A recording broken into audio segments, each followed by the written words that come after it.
তারাবির নামাজ পড়িয়ে হাদিয়া গ্রহণ করা যাবে কিনা? পারিশ্রমিক নেওয়া জায়েজ নাই, হাদিয়া নেওয়া জায়েজ। বুঝেন নাই? তারাবির নামাজ পড়িয়ে পারিশ্রমিক নেওয়া কি হারাম, হাদিয়া নেওয়া।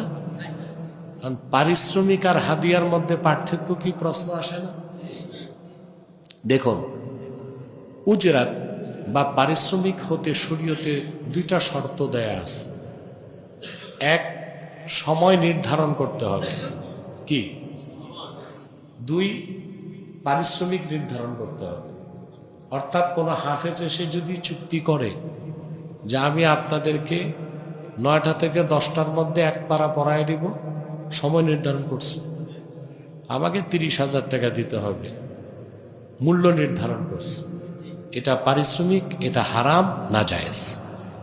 কিন্তু খুশি মনে হাফেজ আসছে, কোনো সময় নির্ধারণ নাই, পারিশ্রমিকও নির্ধারণ নাই, 27 রমজান মুসল্লিরা যদি 50,000 1 লাখ টাকাও দিয়ে দেয়, ওটা পারিশ্রমিক বলে গণ্য হবে না, হাদিয়া বলে গণ্য হবে, এটা জায়েজ।